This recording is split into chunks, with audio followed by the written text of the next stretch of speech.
This couple is the most capable I've ever seen. They couldn't afford a wedding, so they joined a survival challenge and lasted 21 days. They won $100,000, which means they can finally afford their wedding. This episode's challenge takes place in the Amazon rainforest and the Magana region. Just hearing Amazon rainforest and Magana region, you can tell it's going to be sweltering and sticky. This episode features a couple, Tony, a soldier, and Star, also a soldier. They love the outdoors but have never faced anything like this. Tony took a year to persuade Star to join him in this survival challenge. After all, if they succeed, they can win $100,000, which is perfect for their wedding. But asking his girlfriend to strip in front of so many people? That's a tough ask. I don't think anyone could handle that. I'm so mad at you for this. Even with all the obstacles, they remained quite happy. Armed with a machete, a fire starter, and a used iron pot, they had to trek 5 kilometers to reach the challenge's starting point. Overall, the area is fairly safe, with few poisonous insects or wild beasts. After mapping their route, they ventured into the rainforest, where they had to forge their own path. They could theoretically charge a toll, but it's doubtful anyone would pay. The rainforest paths are extremely challenging, with dense undergrowth. The leaves are crawling with ants, and just touching them can leave marks or get you pricked by thorns.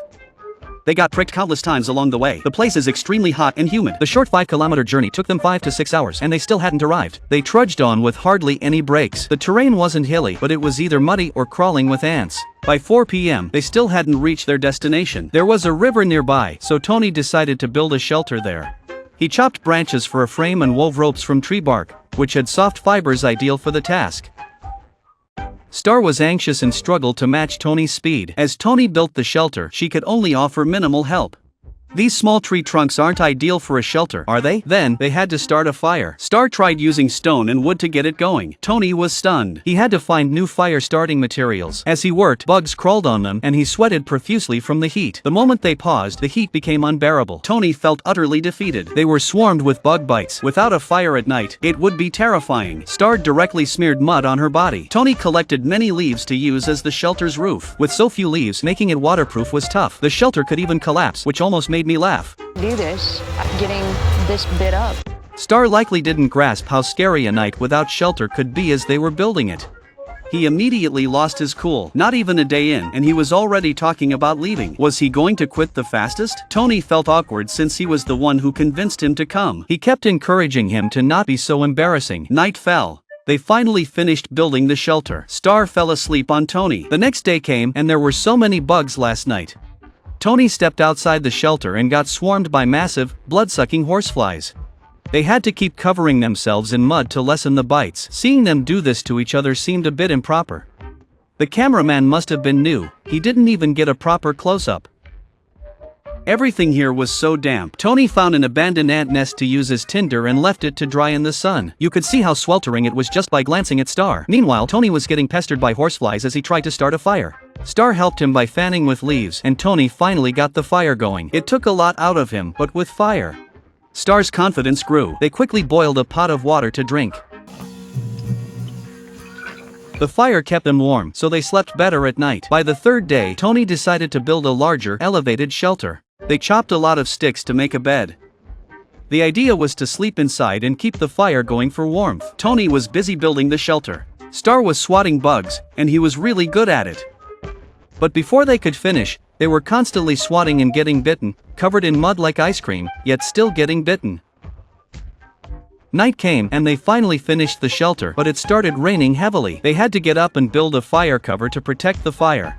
On the 4th day, Star went out early to fetch water, while Tony kept working non-stop. He felt exhausted and suddenly ran out of the shelter to vomit. Meanwhile, Star caught a small crab while fetching water. Dinner was sorted, but Tony was vomiting like a faucet. He probably had no appetite. Star brought the crab back, talking about a feast, but Tony just looked at him speechlessly. But since it was his girlfriend, he had to endure it. Star was very worried about Tony's condition. If Tony left, he doesn't want to be left alone. Tony needs to rest, leaving all the work to Star. The river is full of fish and crabs. Star decides to make a fish trap. Who knew someone just tagging along could do this? With both of them working together, they quickly build the trap. They hoped the fish trap would give them some protein, but Tony set it without bait, so it was doomed to fail. On the 7th day, they checked the trap early, but it was empty as expected. The next day, they went hunting. They were on the hunt for some protein-packed snacks and stumbled upon a bunch of nuts. Locals call these palm tree nuts the tree of life. After cracking open the tough shell, the flesh inside is edible. But these nuts often contain bugs, which for survivalists are an excellent source of protein. They collected a lot of nuts from the ground and placed them on the ground.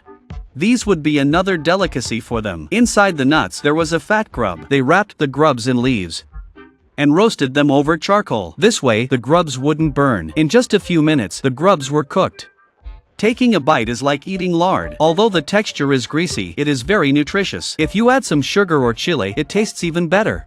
By the 9th day, they were checking the fish trap daily, but still had no luck. Did it ever occur to them that the issue might not be the trap? The opening is so large that any fish can easily escape. Plus, there's no bait, so why would a fish even bother going in? Even though the jungle was noisy with animal sounds, they couldn't spot or catch anything. They went out searching for food. Hunting for food, though seemingly easy, drained their energy. Their stamina was nearly gone, and after days without eating, they barely had the strength to move. With nothing to eat, they could only lie in the shelter to conserve energy. On the 12th day, they found a scorpion on a dead tree. Although scorpions are poisonous, they can be eaten if roasted. They didn't expect to catch fish every day, but every day they came up empty-handed. On day 13, they discovered tree resin, perfect for starting a fire. Tony planned to use it to make a torch so they could fish at night. He cut a stick, and if they saw a fish, they could whack the fish with the stick. Making the torch was easy, they just had to attach resin to it. Soon, the torch was ready. Hopefully, it would be useful. That night, they lit the torch and prepared to go hunting. They navigated the rocky terrain cautiously. With the torch in hand, they arrived at the water's edge, but visibility underwater was poor. A crocodile splashed nearby, giving them a scare. The place was actually teeming with small critters. Even with the torch, it was difficult to see. The light was too dim, and the darkness was overwhelming.